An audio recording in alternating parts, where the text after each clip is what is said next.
Olá a todas, todos e todas. Para os que não me conhecem, eu sou Margarita Oliveira, professora do Instituto de Economia da UFRJ, e esse aqui é o projeto de Economia e Feminismos. Economia e Feminismos é um projeto de extensão do Instituto de Economia, também da UFRJ, que eu iniciei em 2018, que sou a coordenadora, agora junto com a colaboração da Caroline Moraes, pesquisadora e mestranda da UF e economista pela UFRJ também. Esse projeto faz parte do Núcleo de Estudos e Pesquisas de Economia e Feminismos, o NUFM, que é um núcleo que criamos em 2020 para dar continuidade a esses debates que são tão importantes sobre o sexismo, sobre o racismo, sobre as múltiplas discriminações que vivenciam mulheres, corpos feminizados, dissidências nessa nossa sociedade. Hoje temos uma palestra super especial. Como convidada, temos a Viviana Santiago, que é uma mulher maravilhosa. Vocês vão agora conhecer ela. A Viviana é uma feminista, intelectual, professora, palestrante, colunista. Ela é consultora e ativista dos direitos das mulheres e das meninas. É uma feminista negra interseccional. Atua há mais de 13 anos no terceiro setor, em organizações internacionais, com foco na promoção de direitos, especialmente de crianças e adolescentes. É mestranda na Universidade Europeia do Atlântico, Master em Resolução de Conflitos e Negociação, é defensora dos direitos humanos, professora e mãe do João Marcos. Essa mulher maravilhosa que eu, cada vez que eu ouço ela, fico apaixonada, vai nos trazer hoje alguns debates, algumas reflexões muito importantes sobre justamente sexismo e racismo no Brasil. Antes de continuar, quero convidar a todos vocês a se suscreverem no canal. No canal tem muitas palestras dos cursos anteriores de Economia e Feminismo. Temos os curtas também, que foram feitos pelas extensionistas no período passado, e vários encontros, vários vídeos super interessantes com conteúdo bacana sobre esses temas. Então, convido todos vocês a se suscreverem, nos acompanhar também nas nossas redes sociais de Economia e Feminismos, no Instagram e no Facebook. E, sem mais delongas, deixo vocês com essa incrível palestrante que hoje temos. Muito obrigada e passo a palavra para a Viviane. Eu estou muito feliz mesmo, né, de poder estar aqui. Eu acho que uma das coisas mais bacanas é a gente ter esse espaço, né, um espaço que a gente possa se perceber enquanto construtoras da história, né? Eu sempre digo, né, do provérbio africano que segue me encantando, que diz que quando a história da caçada for contada pelos leões, essa será uma história diferente. E eu vejo aqui uma história a ser contada por leoas, né? Quando nós mulheres nos reunimos para estudar, né, para a gente se apropriar e depois reconstruir, né, essa epistemologia, eu acho que isso é profundamente revolucionário, né? Que eu acho que a provocação, desde o tema do curso até a gente pensar os conteúdos que vão ser vivenciados, vocês que estão aqui participando e trazendo também das suas vivências, não tem quem não saia maior desse processo, e é por isso que eu sempre faço muita questão de participar de momentos como esse. Né, para além do mais que é com Carol, né, que é uma pessoa, eu nem me lembro mais como foi que a gente se conheceu, Carol, eu só sei que eu considero que é minha amiga. Pronto, eu só me lembro que somos amigas agora, mas nem me lembro como foi que começou essa história mais, de tanto que a gente já passou perrengue, coisa boa, coisa difícil, coisa mais ou menos, e é assim que a gente vai se construindo enquanto mulheres, né? Ontem eu dei uma palestra numa empresa que era falar sobre rivalidade feminina e sororidade, né? E aí, depois da gente discutir bem muito esse processo de como começa, né, a rivalidade nas mulheres, por que é que a gente tem essa história dessa rivalidade, eu propus que a gente pensasse, né, tipo assim, olha, queria que você pensasse pelo menos uma vez na sua vida que uma mulher te apoiou, que uma mulher te fortaleceu. Pode ser quando você era pequenininha, de um tamanho de botão, ou hoje, agora, antes de você entrar aqui nessa reunião, e foi muito bonito aquela explosão de casos, né, de pessoas contando desde a experiência de amamentação, até a experiência de ter passado fome e ter sido essa mulher, até a mulher que é hoje quase uma CEO da empresa,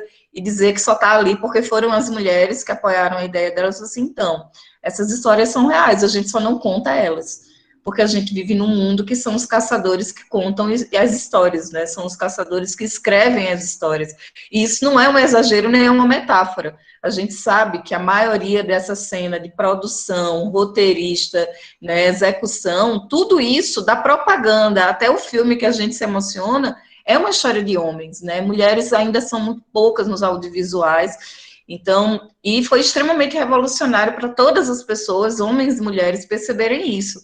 Então, eu sempre celebro muito, né? A gente, todas as mulheres que passam pela minha vida, com quem eu aprendi, algumas eu aprendi antes de conviver, né? Que foi o caso de Úrsula, que está aqui também. Eu li a dissertação dela e depois a gente começou a trocar, mas assim, me permitiu crescer com a trajetória dela, com o conhecimento que ela vinha construindo, Thaís, que é uma companheira de advocacy, e assim a gente vai vendo, e essa é uma provocação que eu gostaria de fazer para todas vocês, que a gente se provocasse a sempre perceber o quanto que as mulheres estamos, né, cooperando e fortalecendo as trajetórias umas das outras, né, que a gente não passe um dia sem dizer assim, quem foi a mulher que me ajudou hoje, e quem foi a mulher a quem eu ajudei, que a gente comece essa corrente, porque precisa ser muito intencional, a gente decidir fazer umas pelas outras, a gente decidir que na nossa frente não, se eu estiver perto não, sabe aquelas coisas de gente barraqueira, tira logo as argolas assim, e diz assim, opa, na minha frente não, e a gente precisa se tornar essas mulheres, porque isso depende de nós, somos nós quem vamos contar essas histórias,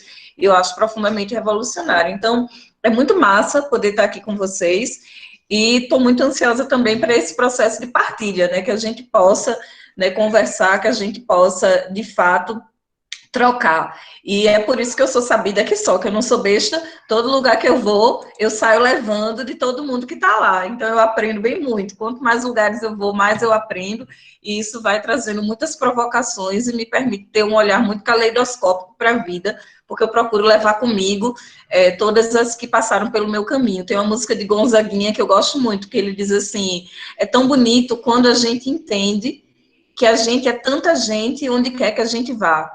E é tão bonito quando a gente sente que a gente nunca está sozinha, por mais que pense estar. Eu acho que isso é sobre nós, né, enquanto mulheres. Quando a gente entende que a gente nunca está sozinha, por mais que a gente está, e que a gente é muita gente, onde quer que a gente vá, não tem quem segure a gente, né, porque a nossa força, ela se multiplica. E é desse lugar que eu quero falar com vocês, né, pensar a questão racial no Brasil é sempre um convite para pensar fragilidade, né, de a gente pensar todo um processo de desigualdade, de a gente pensar todo um processo de violência, de dor, e isso é real, né, a gente pensar desde a perspectiva do abolição, e da escravidão, da abolição, da não inserção da população negra, até a gente chegar, né, nos dias de hoje, tem muita dor, tem muito sofrimento. Mas, na outra mão, eu convido que a gente sempre traga com a gente, principalmente quando a gente fala da vida de mulheres e de mulheres negras, a perspectiva da potência, a perspectiva da sobrevivência, da resistência. Porque se esses grupos não tivessem sido capazes de resistir, se não houvesse potência, nós não estaríamos aqui, né? A nossa espécie não tinha sobrevivido. Porque eu digo às pessoas, olha, metade do planeta é mulher e a outra metade é filha delas. Então, não tinha como a gente ter chegado aqui se não houvesse resistência, se não houvesse potência. Então, acho que essa é uma categoria que eu gosto muito, que a gente traga quando a gente analisa a vulnerabilidade, que a gente sempre perceba os espaços de resistência, de estratégias, de táticas, né? Pensar o poder circulando dentro dessas relações, né? Pensar que as pessoas, elas estão ali, né, e elas estão resistindo e reexistindo nesse processo. Então, eu começo dizendo que para a gente pensar o presente, para a gente pensar o que está acontecendo hoje, pensar a pandemia da Covid, né, e pensar toda essa relação, né, de gênero e de desigualdade que vai acontecendo na pandemia, não é possível, né, se a gente for explicar só a partir de hoje. Né, a gente precisa, para poder construir essa análise sobre o presente, a gente precisa saber que essa história começa muito antes, né, principalmente quando a gente pensa nessa perspectiva de pensar a questão racial.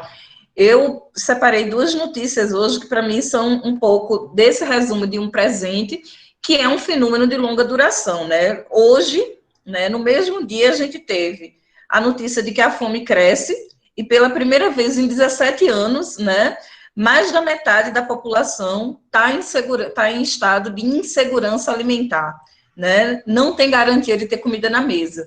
Essa notícia correu o Brasil de um lado para o outro hoje.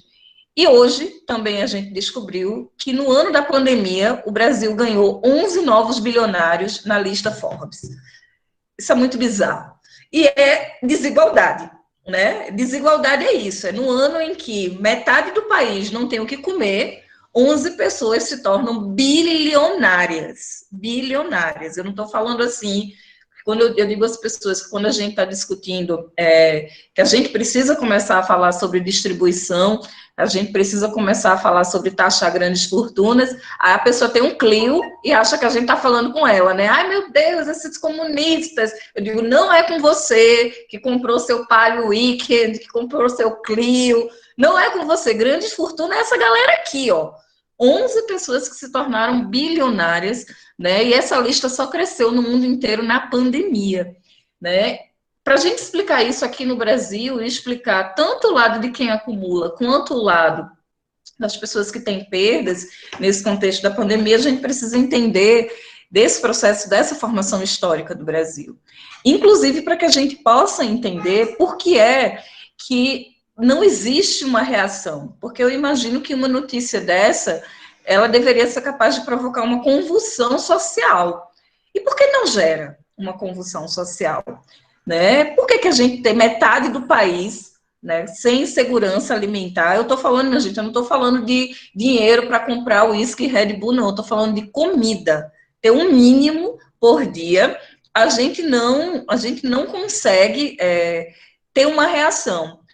Porque essas pessoas são aquelas pessoas que, como bem diria Achille Mbembe, são as pessoas que podem ser deixadas morrer.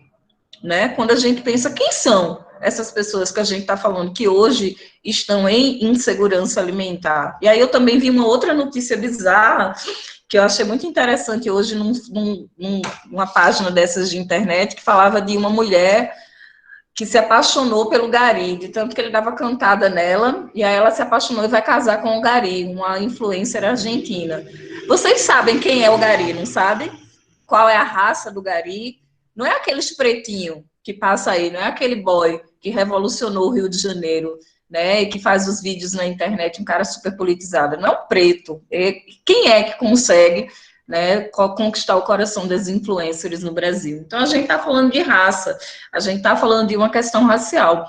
E pensar essa questão exige da gente pensar como é que se dá o processo de integração dos negros, da população negra na sociedade brasileira. E eu começo com essa provocação, né, de dizer que as pessoas sempre gostam de dizer, mas não tem um problema na escravidão, porque os negros tinham escravos em África, né? Todo mundo já ouviu isso aí. É igual aquela coisa da loira do banheiro, da comadre Fulozinha, todo mundo tem uma lenda urbana para contar, e no Brasil uma lenda é essa, né? Mas os negros tinham escravos em África. E eu digo para as pessoas, primeiro que não haviam negros em África, e as pessoas me olham assim, como quem diz assim, o que é que ela está falando? Eu digo, em África haviam africanos, havia gente do Daomé, havia gente iorubá.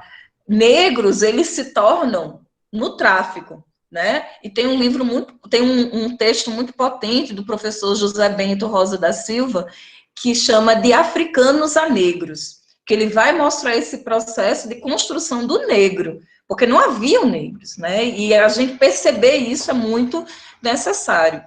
E pensar que aqui no Brasil, a gente tem o rapto, tem o sequestro, tem um processo de epistemicídio ali, de tentativa, né, de se apagar as memórias, de se apagar esse processo.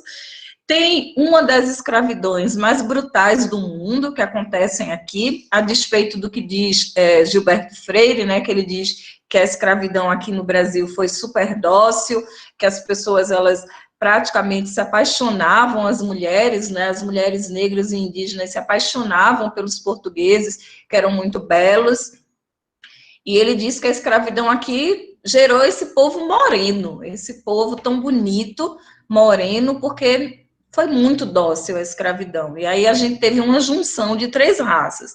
Bom, a gente sabe que não foi isso que aconteceu, e a gente tem muitos relatos desse processo.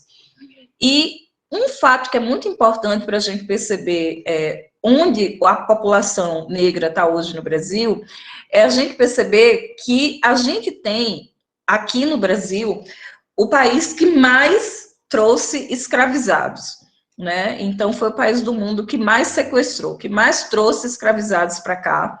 E isso fazia com que fosse muito barato ter um escravizado. Um escravizado aqui custava quase nada. Qualquer pessoa com um tiquinho assim de dinheiro podia ter um escravizado. Essa é uma informação muito importante da gente ter, que qualquer pessoa podia ter um escravizado aqui no Brasil. E que, quando a gente vai avançando num processo de urbanização, qualquer casa podia ter um escravizado aqui no Brasil. Qualquer casa tinha. Principalmente para fazer trabalhos domésticos, né? Já que as pessoas, elas não tinham tanto esse processo de terra. E aí a gente tem esse volume muito grande, né, de pessoas, porque devido às condições de vida, a gente tem uma taxa de natalidade muito baixa dos escravizados, né? A gente tem, como é que a pessoa está ali subnutrida, esse processo, então as gravidezes vingarem não era uma coisa como tão possível. Então, diante de uma taxa de natalidade muito baixa e de uma alta demanda para se conquistar, né, o território brasileiro, então a gente não parou esse processo de importação. E a gente só parou esse processo quando a gente tem toda uma pressão global, né, para que a gente encerre essas atividades aqui no Brasil. E aí a gente vai ter um processo de abolição que ele é um processo indenizatório. É muito importante a gente entender que o processo de abolição no Brasil, ele é um processo indenizatório. Só que ele não vai indenizar os escravizados, que tiveram ali seus corpos mutilados, suas vidas interditadas. Vai indenizar os proprietários desses escravizados. Então, a gente vai ter uma série de leis que elas visam, dentro desse processo da escravidão, visam principalmente o processo de indenizar, de não gerar prejuízos a mais para esses proprietários. E, em meio a tudo isso, a gente vai ter, óbvio, uma efervescência, né, de movimentos de resistência.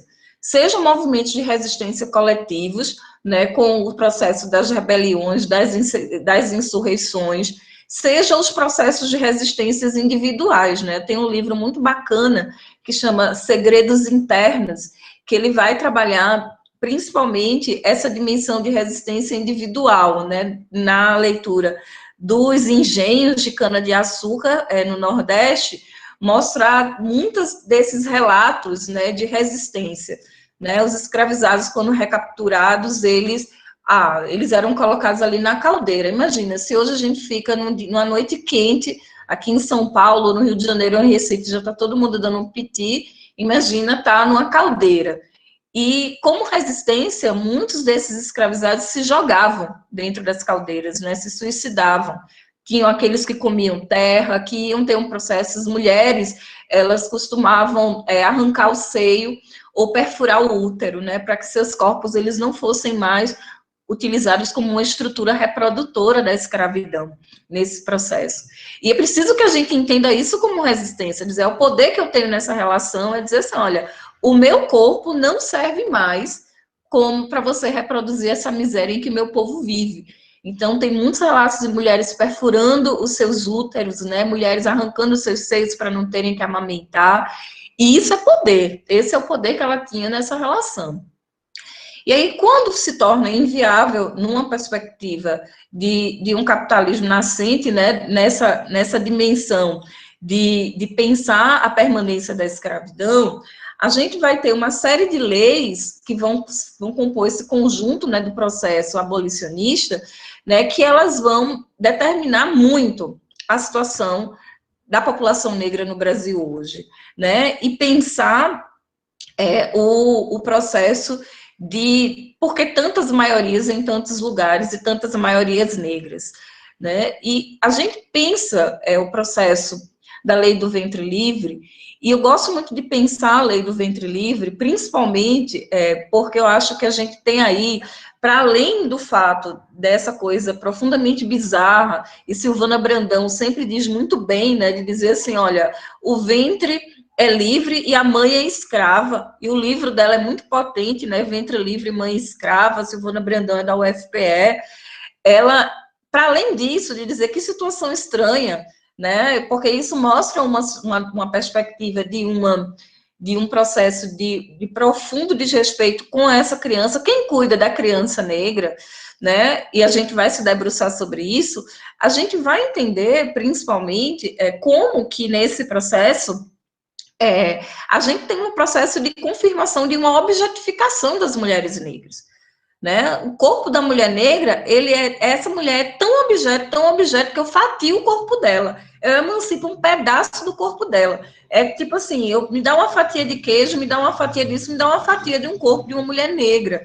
E essa é uma leitura que permanece muito até hoje na sociedade. Essa leitura, se as mulheres têm os seus corpos objetificados, as mulheres negras ainda mais nesse processo. E a gente vai vendo no processo da lei do ventre livre, como a gente tem a instauração dessa leitura de uma objetificação de corpos de mulheres que já sofriam nesse processo toda uma violência por parte, né, eu acho que Bell Hooks, no livro Não Sou Eu Uma Mulher, ela trabalha isso muito bem, quando ela mostra um não lugar para as mulheres negras, né, quando ela diz assim, olha, se por um lado os homens brancos e meninos brancos as estupravam, elas eram punidas por essas mulheres brancas que passavam a ler essas mulheres negras como aquelas que estavam provocando, então muitas vezes elas eram expulsas com grávidas, ou elas eram espancadas, muitas eram mutiladas por essas mulheres brancas, e não tinham o necessário apoio dos homens negros, né? Na evolução, a gente vai vendo que para as mulheres brancas, elas se associam aos homens negros nos Estados Unidos pela questão do voto, né? E elas não se associam às mulheres negras. E os homens negros preferem se associar às mulheres brancas, mas não posicionam a questão das mulheres negras. Então, as mulheres negras têm um lugar muito difícil de uma solidão nesse processo, e é dessas constatações que nasce o feminismo negro, né? De dizer, olha, com os irmãos negros não tem espaço para a gente, porque a gente é unido pela questão da raça, eles só querem falar de raça. Quando a gente fala com as mulheres brancas, elas querem dizer que não tem espaço para falar de raça, porque nós somos todas mulheres. Então, elas não tinham lugar, é preciso um lugar em que elas caibam enquanto mulheres negras, né? E aí, a agenda do feminismo negro. Mas a gente tem na lei do ventre livre, né, um processo de institucionalização da infância negra. Porque com a lei do ventre livre, a gente vai perceber o nascimento de estruturas de poder público, de equipamentos sociais, para guardar essa criança negra que está sendo retirada da sua mãe e vai ficar onde? Na casa dos avós? Vai para Miami? Não, vai ficar institucionalizado. Então, veja, o projeto do Estado brasileiro para a infância negra é a institucionalização.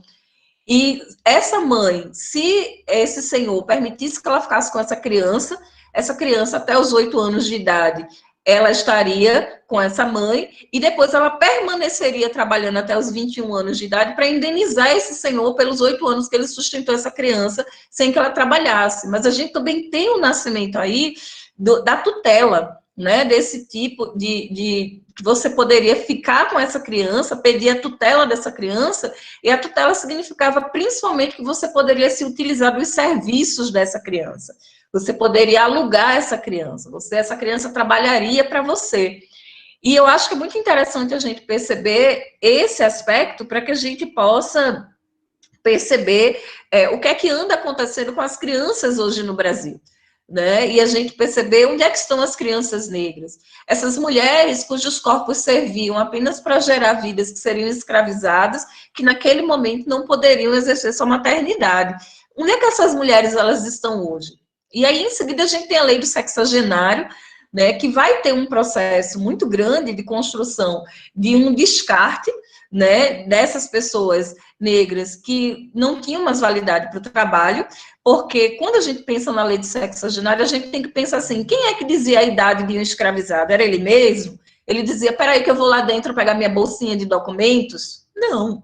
Essa possibilidade de dizer, de atestar a idade, era uma possibilidade dos proprietários. Então, se essa pessoa tinha 90 anos, mas estava lá vivona e vivendo, trabalhando, ela jamais seria alcançada pela lei de sexagenários. Agora, se tinha 15 anos e estava doente, então era muito mais um processo de descarte, com um agravante. Diferente da lei do ventre livre, não são criados equipamentos sociais para acolher a velhice negra. Perceba, eu estou dizendo qual é o lugar da velhice negra nesse momento, dos idosos, das idosas negras, né? E, por fim, a gente tem a lei de terras. Estou falando bem depressa para a gente poder chegar no presente, né? Depois eu mando para a Carol as referências para vocês aprofundarem. Que a lei de terras ela vai principalmente determinar a impossibilidade de compra da terra por um escravizado, exceto se ele tivesse no banco um valor igual àquela terra que ele queria comprar ou uma propriedade de igual valor. Imagina, antes de ontem eu era escravizado, hoje querem que eu tenha um valor no banco, além desse que eu tenho para comprar essa terra. Então, na verdade, o que eu estou dizendo com isso, enquanto Estado brasileiro, é que eu não quero que essas pessoas elas se integrem a essa sociedade. E uma forma de se integrar à sociedade é comprar terra, é ter o seu chão, ter a sua propriedade. E, ao mesmo tempo, e principalmente por conta dos estudos eugenistas que vão caminhar nessa época e vão já estar atestando dessa inferioridade negra, principalmente depois da abolição. Né? A gente vai ter, principalmente depois da abolição, da não integração da população negra na sociedade, uma eclosão de estudos eugenistas. E a gente vai ter Nina Rodrigues, Monteiro Lobato, sendo famosos expoentes que vão dizer assim, olha, a gente não tem no Brasil a força de criar uma Ku Klux Klan. E aí a gente tem, assim, os negros que deixam esse país à contramão de tudo que ele poderia ser. Então, qual era o projeto político? Né? Muito atestado, principalmente por Nina Rodrigues. E Monteiro Lobato, em uma das cartas, ele reitera, né, que a gente devesse abrir os portos brasileiros para a chegada de imigrantes europeus e que esses imigrantes europeus eles se misturariam com a população de tal forma que em 3 gerações não haveriam mais negros no Brasil. Então, a gente tem aí a operação concreta, né, de um processo de a gente extinguir um grupo populacional, né, e eugenia mesmo, né, porque a gente acredita na inferioridade desse grupo. E a gente vai tomar todas as medidas, enquanto nação, para impedir que esse grupo respire. A gente vai fazer lá nessa época, né, em 1888, a mesma coisa que o policial fez com George Floyd. A gente vai sentar no pescoço da população negra. A gente não dá direito à terra, a gente não dá direito a acessar a educação, a gente não dá direito a que possam trabalhar, a acessar os postos de trabalho. Então, a gente determina a miséria como lugar, porque a intenção do Estado brasileiro nesse momento era acabar com a presença negra no Brasil.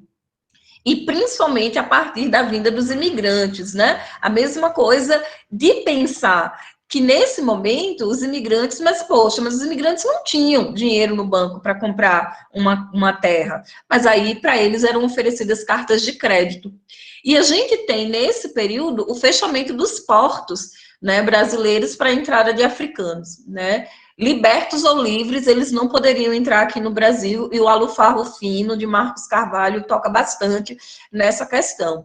Tem um livro muito bacana do professor José Bento, que chama Até Onde a Memória Alcança, que ele vai fazer esse caminho, né, de... Hoje, no Brasil, existe um grupo, várias famílias que chamam Casumbá, e ele vai buscar essas famílias, né, até onde a memória alcança, e ele vai fazer esse caminho de volta, e é um livro muito bacana, porque você encontra muitos desses relatos. O professor José Bento, ele também é um homem negro do Sul, né, E ele discute, principalmente, por exemplo, esse processo de gentrificação que faz com que hoje a gente tenha, por exemplo, um balneário Camboriú completamente branco, sendo que ali era território de negros. Então, num dos livros do professor José Bento, ele vai ajudar a entender todo esse processo de expulsão da população negra e como a especulação imobiliária e todo o resto foram muito interessantes na construção desse fenômeno. Quando a gente pensa nesse sentido, a gente percebe que Hélio Santos ele tem razão quando ele diz que o 14 de maio de 1888 é o dia mais longo da história, porque é um dia depois da abolição da escravatura. E esse dia não se acabou porque até hoje a população negra ela ainda não foi integrada ao projeto de país no Brasil. Nem foi integrada no dia 14 de maio, quando foram libertos, e ainda não foram integrados. E quando a gente pensa onde a gente tem a maior parte da vulnerabilidade, permanecem as pessoas negras, porque o Estado brasileiro, embora na década de 90, né, tenha reconhecido, né, no final da década de 90, principalmente, né, o Estado brasileiro ele vai reconhecer, né, que o Brasil é um país racista, que a escravidão foi um crime contra a humanidade, e em Durban, o Brasil vai se comprometer com a implementação de políticas, né, que pudessem concretamente, né, equiparar os direitos da população negra à população branca, a gente vai ter muito pouco em termos de implementação. Porque, principalmente, a gente não combate o racismo na sociedade brasileira. Né? O Estado se reconhece racista e a gente tem, né, aqui no Brasil, aquela perspectiva de pensar naquele crime sem culpados, né? A gente tem os clássicos estudos que vão determinar que 99% das pessoas conhecem alguém racista e 99% das pessoas não se reconhecem racistas, ou seja, é um grande crime que não tem culpados aqui no Brasil. E com isso em mente, a gente olha para o cenário brasileiro hoje, né? Vamos pensar onde é que estão essas mulheres negras e pensar, por exemplo, por que é que para muitas mulheres negras, ainda hoje, a principal agenda é uma agenda por justiça reprodutiva e muitas mulheres negras não entram de cabeça, não têm uma posição contra, mas não é a agenda principal delas a agenda do aborto, né? Porque pode decidir pelo aborto aquelas que já tiveram garantido o seu direito à maternidade, as mulheres negras não. Naquela época, os seus corpos eram uma estrutura reprodutiva da escravidão e ainda hoje é. Quando você pensa onde é que moram essas mulheres moram 3, 4 horas do seu local de trabalho, elas não podem maternar as suas filhas e seus filhos. Quando a gente pensa nos meninos que estão em cumprimento de medida socioeducativa, né, vai olhar a profissão da mãe desses meninos, a maioria dessas mulheres é trabalhadoras domésticas, ela estava cuidando do filho da outra, e especialmente do filho das mulheres brancas. E por que é que a gente tem? Aqui no Brasil, as mulheres negras, a gente tem a maior população de trabalhadoras domésticas do mundo. A maior população de trabalhadoras domésticas do mundo está aqui no Brasil. E essa população é composta majoritariamente por mulheres negras. Por que isso acontece? Bom, a gente já falou sobre isso. Porque ter um escravizado aqui no Brasil custava muito barato. Qualquer pessoa tinha. Então, isso dá conta da quantidade de pessoas negras que tinham aqui no Brasil.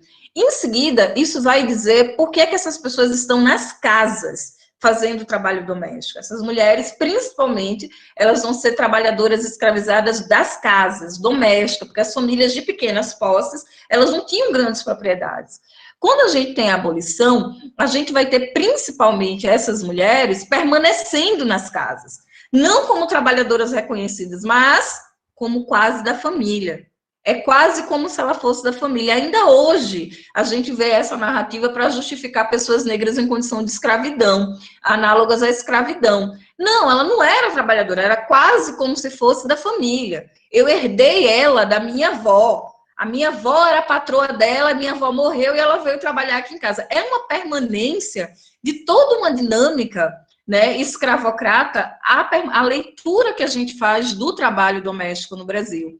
E mais, a relação das crianças com as mães e com o trabalho doméstico. O trabalho infantil no Brasil é um fenômeno eminentemente masculino. Cerca de 88% das crianças ocupadas são meninos. Mas o trabalho infantil doméstico é um fenômeno feminino. 94% das crianças ocupadas são meninas, e a maioria são negras. E aí, quando a gente pensa, suas mães estão ali, pensar que essas meninas estão nas casas, né, trabalhando, e a gente não tem uma leitura de que tem um problema. Porque quando a gente olha para essas meninas, o que é que a gente diz? Pelo menos ela está comendo. Pelo menos ela está tendo um teto. Pelo menos ela saiu lá daquele lugar horrível que ela morava. E aí essas meninas ainda hoje, elas lidam com as mesmas coisas, né, que lidavam quando as nossas ancestrais eram mais escravizadas. Elas estão ali e elas estão sendo estupradas, elas estão engravidando desses homens, elas estão sendo punidas por essas mulheres na mesma medida. Tem um documentário muito bacana que chama Um Crime Entre Nós, que fala principalmente sobre exploração sexual, mas tem um relato muito tocante de uma mulher negra, Gari, e que, salvo engano, ela é recifense. E ela, é a primeira vez que ela vai dizer que ela vai dizer publicamente, né, que ela era trabalhadora doméstica e ela foi estuprada pelo patrão. E ela tentou reagir, tentou fugir, e ele socou a boca dela, e essa mulher é uma mulher desdentada, né? Ela não tem os dentes, ela diz assim, eu perdi meus dentes muito cedo e ninguém nunca soube por quê. Eu disse que caí. E, na verdade, não. Ela perdeu os dentes menina por conta desse estupro que ela sofreu quando ela era uma menina trabalhadora doméstica, né? E a gente tem o crescimento, eu lembro que, com a análise da PNAD de 2014, tinha um crescimento de trabalho infantil doméstico na faixa etária dos 5 aos 9 anos de idade. 5 aos 9 anos de idade. A gente tinha um crescimento. O trabalho infantil, a gente começa a calcular crianças no trabalho infantil a partir dos 5 anos. Considere que a maioria dessas crianças são negras.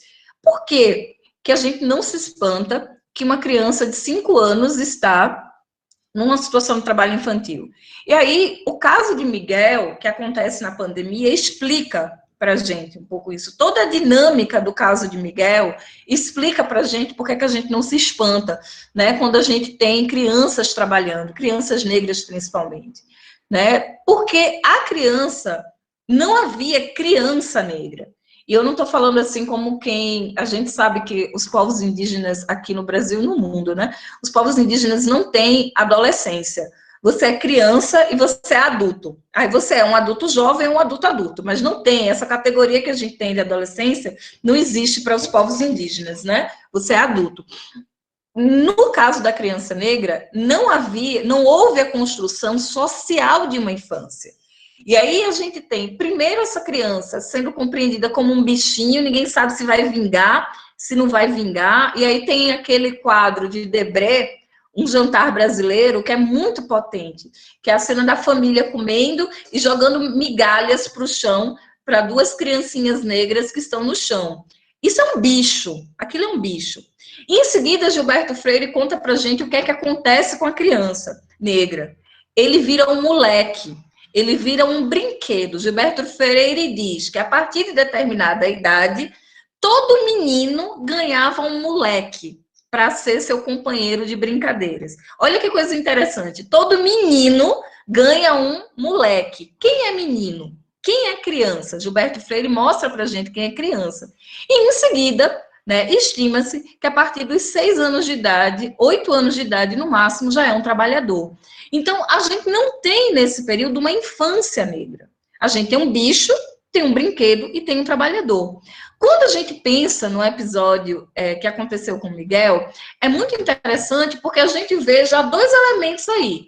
A gente vê a mulher negra, trabalhadora doméstica, como essa permanência, né, essa grande categoria de mulheres que já estava dentro das casas e permanece nas casas no pós-abolição como alguém da família, né? E em seguida, essa mulher, numa pandemia, no apocalipse zumbi, numa relação muito parecida com o que acontecia na escravidão, ela é trabalhadora dessa casa, a mãe dela também é trabalhadora, então a gente já vê aí duas gerações de mulheres trabalhando para uma mesma família e leva seu filho consigo.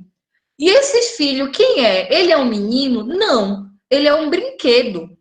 Porque uma coisa que é muito comum das pessoas que têm trabalhadoras domésticas é dizer: traz tua filha para brincar com a minha, que é filha única. Minha filha está sozinha, meu filho está sozinho. Maria, traga seu filho para brincar no sábado. Eu não quero que os filhos de Maria venham brincar aqui. Eu quero que os filhos de Maria sejam um brinquedo para o meu filho. Então, a gente percebe uma permanência, né, de uma leitura do que é criança. Em seguida, quando a gente vai olhar o Plano Nacional de Convivência Familiar e Comunitária e a gente vê a quantidade de crianças que estão em estado de abrigamento no Brasil, que tiveram seu poder familiar ou destituído ou temporariamente suspenso, crianças que estão no acolhimento institucional, a maioria são negras. Crianças que estão na fila para adoção, a maioria são negras. Meninos que estão no SINASE, que estão no socioeducativo, a maioria são negras. Ou seja, a gente tem a confirmação do que a Lei do Ventre Livre escreveu, que o projeto político do Estado brasileiro para as crianças negras é a institucionalização, seja ela o abrigo, ou para dizer como as meninas dizem no socioeducativo, ou a prisão de adolescente ou a prisão de adulto, ou cadeia de adulto. Mas é uma permanência nesse contexto. E a gente vai ter, nesse momento, essa população interditada de estudar, interditada de desenvolver suas competências, ocupando aquelas funções mais subalternas. E a gente vai fortalecendo uma leitura eugênica de que é porque essa população ela não tem suficiente condições, né, de aprender tanto quanto um branco. E a gente não vai explicar, né, todo o racismo presente na trajetória de vida dessa pessoa, seja na infância, e a Eliane Cavaleiro traz muito bem, quando ela fala do silêncio do lar ao silêncio escolar, na pesquisa que ela tem das creches aqui em São Paulo, que mostra que os bebezinhos na creche, eles já sofrem racismo, né, os bebezinhos negros recebem muito menos atenção e afeto e cuidado do que os bebezinhos brancos, né? Seja a gente perceber as expectativas de professoras e professores, e tem uns estudos muito potentes que vão mostrar que professoras e professores acham que não adianta, né, educar criança negra no Brasil, porque não vai dar em nada, seja na perspectiva da gente pensar uma análise das medidas disciplinares, de dizer que os meninos, e especialmente os meninos negros, são aqueles que são mais suspensos, são aqueles que são expulsos, são aqueles que são literalmente empurrados para fora da escola, ou são aqueles que são empurrados para o fracasso escolar. Mas não bastasse tudo isso, a gente ainda tem a leitura, né, que hoje não está mais em vigor na letra da lei, mas está em vigor na prática, do critério boa aparência. Né, de dizer, olha, você não tem... Eu li na semana passada no LinkedIn um relato de um homem negro que ele recebeu essa devolutiva por e-mail, um rapaz de RH, e que a pessoa dizia para ele, você não tem a cara da empresa. A cara da empresa é ele ser negro. Então, esse critério boa aparência, ele continua valendo. Quantos de nós, né, não passaram por isso, da gente avançar nos processos seletivos até que a nossa cara preta se mostra. E isso acontece, e isso vai dizendo quais são os lugares que a gente pode ocupar. A gente não pode ocupar os espaços principais, então a gente vai permanecendo nas periferias, seja nas periferias das cidades, e a gente entende agora por que a gente tem essa ocupação da cidade dessa forma, quando a gente pensa todas as dificuldades no acesso à terra. Hoje a gente tem a dificuldade no acesso a crédito, hoje a gente tem o racismo institucional, duvidando. Para quem é nerd como eu, tem um filme, tem uma série nova que é o Falcon, né? Que é aquele super-herói que herdou o escudo do Capitão América. Desculpa, minha gente, dá até vergonha, mas eu assisti. E aí, o Falcon tem uma cena muito bacana no Falcon, o Soldado Invernal, que ele vai, enquanto homem negro, um super-herói negro, né? Ele vai pedir um empréstimo no banco e o empréstimo é negado. Né? E isso é uma coisa que todas as pessoas negras passam, essa coisa e vocês vão estudar a exaustão, esse processo de acesso a crédito, de empobrecimento das mulheres. E isso não é à toa. A gente tem uma estrutura racista, né, que vai ali, está na sociedade da gente, porque a gente não fez nenhuma mudança para corrigir esses rumos, né, aqui no Brasil, nessa estrutura que foi montada no abolição, e isso constitui a subjetividade das pessoas e atravessa as instituições que são construídas por essas pessoas, né? E pensar isso presente na escola, e aí essas políticas afirmativas, né, que vão ser exaustivamente... tem um livro de Sueli Carneiro que chama Racismo e Desigualdade Racial no Brasil. É um livro bem pequenininho, que é uma coletânea de todas todas as publicações, as colunas que ela escreveu para a Folha, nesse período de implementação das políticas afirmativas no Brasil. Então, é muito bacana você acompanhar esse debate. Eu também super indico que vocês possam ler, né, o Estatuto da Igualdade Racial, que vocês possam ler o Plano de Promoção da Igualdade Racial, porque ele vai mostrando quais são essas demandas. Eu não leio desse governo, não, nada desse governo. Lê para trás, né? E aí, nesse processo, o que a gente vai perceber? Que onde a população negra está hoje é só uma continuidade de onde ela foi colocada há séculos atrás. E que esse processo ele é intencional. Manter essas pessoas nesses lugares é uma intenção. E aí, como se não bastasse todas essas desigualdades, né? A gente tem, né, o relatório Luz da Sociedade Civil, né, de monitoramento da implementação da Agenda 2030 do Brasil no ano passado, ele vai dizer que 70% das pessoas em condição de pobreza no Brasil são negras. 70% é muita gente, porque nós não somos nem 60% da população. E aí as pessoas vêm com aqueles argumentos, né, ô minha gente, mas morre muito preto porque tem muito preto. Ô minha gente, mas tem muito preto no socioeducativo porque tem muito menino preto. Ô, minha gente, tem muito preto desempregado porque tem muito preto. Aí eu digo assim, e por que né, que não tem muito senador preto? Por que não tem muito médico preto? Por que aqui na área nobre de São Paulo não tem muito preto? Porque não é numérico? Por que nos melhores bairros de todas as cidades do Brasil não tem a maioria dos moradores pretos? Porque se é matemática, é matemática. Deveria ser. A maioria da população está ali representada, mas não é. Porque o problema do Brasil, ele não é só um problema social. E aí, a segunda coisa que as pessoas falam mas eu vim da quebrada, e eu sou branca assim, e eu vim da quebrada. Aí eu sempre digo assim, tu ainda estás lá? Não. O fato de você ter saído me diz exatamente como, para as pessoas negras, para além da pobreza que você lidou, eu não estou dizendo que foi uma delícia, né, ser uma pessoa pobre, fodida, que não tinha o que comer, não estou dizendo nada disso, que eu não gosto de romantizar a pobreza e necessidade, mas estou dizendo que as pessoas negras, além de lidar com a pobreza, elas ainda lidam com o racismo. Elas lidam com barreiras adicionais para exercitarem os seus direitos. E elas vão ser violentadas em todas as dimensões da sua vida. Esse era o retrato que a gente tinha da sociedade. Aí vem a pandemia, vem o apocalipse zumbi, né? E o que acontece na pandemia? Na pandemia, tudo isso que já estava profundamente horroroso para a população negra no Brasil, piora. Piora, primeiro, porque as mulheres negras, elas já eram a maioria das trabalhadoras informais. Dos trabalhadores informais no Brasil, a maioria eram mulheres negras, e foi o primeiro grupo a ser impactado pela pandemia, né? Então, a gente já tem um baque econômico aí que essas mulheres vão sofrer. A gente tem a maioria das crianças negras como sendo as crianças que estão matriculadas nas escolas públicas. A gente fecha as escolas. A gente tem a maioria das mulheres negras como trabalhadoras domésticas. Elas são dispensadas sem nenhum tipo, né, de dinheiro que possa apoiar. Elas são dispensadas sem nenhum apoio para atravessar a pandemia. Então, a gente tem essa perda de renda. Essas mulheres negras, elas também são a maioria nas posições que mais sofrem risco dentro da pandemia. Elas são a maioria das equipes de limpeza dos hospitais. Uma equipe que não é treinada, mas está ali no hospital lidando cotidianamente com o risco de contrair a Covid-19. E a gente quase não fala, a gente só fala de médico e enfermeira. As mulheres negras também são uma grande parcela das técnicas de enfermagem. Mas a gente não fala das que estão varrendo, das que estão limpando. Essas mulheres e esses homens negros estão ali com um risco muito maior, porque não tem treino para esse processo.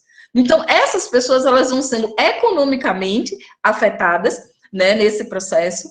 Elas vão ser afetadas principalmente, né, na sua capacidade de cuidar de si mesmas, de fornecer para si mesmas a segurança, mas principalmente na capacidade de cuidar de crianças e adolescentes, né? Tem crianças que elas dependiam exclusivamente da alimentação escolar. Não tem mais alimentação escolar. Quem são essas crianças? São as crianças negras, que não têm essa alimentação escolar. E são as crianças, quem é que está de volta para o mapa da fome? A maioria dessa população. E a gente vai ter medidas socioassistenciais que elas não são suficientes para atender a demanda dessa população. Seja naquela coisa da loteria do auxílio emergencial, que os critérios, ninguém sabe até que hoje quais foram os critérios utilizados, né? Porque a gente tem todas aquelas denúncias, né, das pessoas nas coberturas solicitando. Eu não consigo entender isso. Eu acho que é isso, gente, é o brasileiro. Porque uma pessoa que mora numa cobertura, que faz viagens internacionais, vai passar as férias num arquipélago de Fernando de Noronha, pegar um auxílio de R$ 1.200, gente. Eu não consigo entender, mas essas pessoas conseguiram. Dona Sebastiana, com 10 meninos dentro de um barraco, não conseguiu. Outra coisa, a gente não tem medidas para poder determinar que essa população vai estar segura, nem sequer numa perspectiva de proteção do coronavírus. Essas pessoas são aquelas pessoas que, na base do Civirol, continuam saindo para exercer os seus trabalhos precários, para exercer os seus trabalhos, aquelas que conseguem. Tem pessoas que elas dizem, eu ouvi muitas mulheres na pandemia, que elas diziam assim, olha, eu não tenho como fazer isolamento, eu saio de casa todo dia. Eu saio de manhã para conseguir o almoço, eu saio de tarde para conseguir o jantar, eu saio de noite para conseguir o café da manhã. Eu tenho que ir na rua, eu vou na rua fazer uma unha, eu vou fazer uma faxina. Teve gente oferecendo faxina por conta de um pacote de macarrão. Dizer, olha, me chama na tua casa, tu me paga com o que tu tiver, eu quero um pacote de macarrão. Eram as mulheres negras nesse processo. E a gente não tem sequer, para essas pessoas, uma segurança em relação à proteção do vírus. Porque se a gente não consegue, né, fazer com que o governo ele consiga prover a população hoje de recursos que possam garantir a sua subsistência ou fortalecer os programas sociais para que atendam, porque veja, a gente tem menos pessoas na fila do Bolsa Família, não é porque tem menos pobre no Brasil, não, é porque foram retirados arbitrariamente do Bolsa Família, maioria de pessoas negras. E aí a gente tem essas pessoas que foram retiradas e todos os programas socioassistenciais foram programas que eles não foram fortalecidos, muito pelo contrário. No governo Bolsonaro, esses programas eles vão perdendo investimento. Diante de toda essa perspectiva, essas pessoas precisam sair. Transporte público lotado. Lotado, lotado, lotado. Então, é quase como se fosse o mesmo projeto político do Estado brasileiro de eliminar essa população. Nem sequer a gente tem uma distribuição de máscaras. De dizer, Leonardo Sakamoto, numa coluna, há umas 2 semanas atrás, ele diz isso, deveria ser distribuído essas máscaras que são boca de se fuder, que todo mundo fala, a melhor das melhores, o Estado brasileiro, já que não consegue organizar o transporte público, deveria distribuir para os trabalhadores e trabalhadoras. Manter as pessoas indo trabalhar, num transporte público lotado, todos os dias voltando para as suas casas, sem a proteção devida, a gente não vai baixar nunca os números da pandemia. E a maioria dessas pessoas são pessoas negras. O impacto na educação, estima-se que a gente já tem um impacto aí de 10 anos. Essas crianças, a maioria das crianças negras, elas têm problemas com acessibilidade e elas têm problemas quando elas estão na casa. Por quê? Porque quando a gente tem o empobrecimento da família, quando a gente tem todo esse processo de diminuição da capacidade de proteção da família, a gente tem a perspectiva de aumento do trabalho infantil, essas crianças terem que sair para poder ajudar essa família a complementar essa renda, principalmente do trabalho infantil doméstico, porque diante da flexibilização de muitas mulheres precisando sair com escolas fechadas, eu não tenho dinheiro para contratar uma trabalhadora adulta, eu pago R$ 10 para essa menina, ou eu dou um pacote de feijão para essa menina cuidar do meu filho. Para além de todo o aumento da violência doméstica, e a gente precisa falar, né, da violência doméstica na vida das mulheres negras, nos últimos 10 anos de implementação da Lei Maria da Penha, ela aumenta, das mulheres brancas diminui, das mulheres negras, além de não diminuir, aumenta. E a gente não consegue fazer uma leitura interseccional desse fenômeno, porque a gente não consegue fazer implementação de políticas públicas para a promoção da equidade racial no Brasil. A gente acha que tem uma secretaria que tem pouquíssimo potencial de fazer essas articulações, é suficiente, não é. Todas as políticas públicas do Brasil, elas devem partir da premissa de raça, e elas não partem. Então, nesse sentido, a gente vai identificando que a gente tem riscos para crianças negras, o risco do trabalho infantil, inclusive o trabalho infantil no tráfico, que é considerado uma das piores formas de trabalho infantil, né? E o risco do trabalho infantil doméstico, o risco da gravidez na adolescência, né, o risco do incremento do casamento infantil como solução para a pobreza, de dizer, olha, eu vou morar com esse homem que está querendo casar comigo. Então, as crianças negras que já viviam um contexto de muita vulnerabilidade, elas estão ainda mais vulneráveis. O empobrecimento das famílias, ele não causa, mas ele aprofunda a desigualdade de gênero e a desigualdade racial dentro dessas famílias, piora tudo mais ainda, porque a gente não tem acesso a sistemas fortes de proteção. Porque no imaginário dessas pessoas, tudo bem se são crianças negras, tudo bem se são pessoas negras, tudo bem se são mulheres negras. E aí, quando eu falo que a leitura e a implementação das políticas deveriam ser feitas a partir de uma perspectiva racial no Brasil. Porque o que faz com que a gente não tenha um motim, um levante nesse país, quando a gente tem 11 novos bilionários e mais da metade da população passando fome, é porque são pessoas negras as que estão passando fome. Se fossem brancas, a questão seria diferente. E eu termino com um comentário de um amigo, na época era amigo, hoje não é nem colega, viu? Que a gente dividia um trabalho e a gente fazia um trabalho de desenvolvimento programático, né, no Brasil inteiro, e aí iniciamos um projeto na fronteira, né, na tríplice fronteira, né, Brasil, Paraguai, Argentina, e em Foz do Iguaçu. Então, eu fiquei em Pernambuco fazendo umas visitas, ele começou por Porto Alegre, depois foi para Foz, nos encontramos em Foz, né, e aí eu lembro que fomos almoçar, fazer uma análise de direitos na Argentina, né, muitas crianças em situação de muita vulnerabilidade, ele olhou para mim e falou assim, Vivi, o que me choca é a miséria branca. O que me choca é ver essas criancinhas tudo lourinha do olho azul aqui na Argentina, em Porto Alegre, e tudo miserável, tudo favelado. E o que ele está querendo dizer é que se fossem crianças pretas, tudo bem, não é isso? Então vamos embora conversar, minha gente, era isso. Gente, eu queria agradecer demais a Viviana. Viviana maravilhosa, estou vendo palminhas aqui, porque é realmente isso, a gente tem que aplaudir lindamente essa mulher que falou com tanta riqueza, tanta propriedade, tanta diversidade de ideias. Ela é absolutamente maravilhosa, e como eu comecei falando aqui, Viviana, antes de você estar, assim, além de uma profissional incrível e de uma pensadora incrível, você ainda é um ser humano incrível. Não sei como é que você faz para ser tudo isso junto, mas o fato é esse. Eu agradeço a todas que ficaram aqui até agora.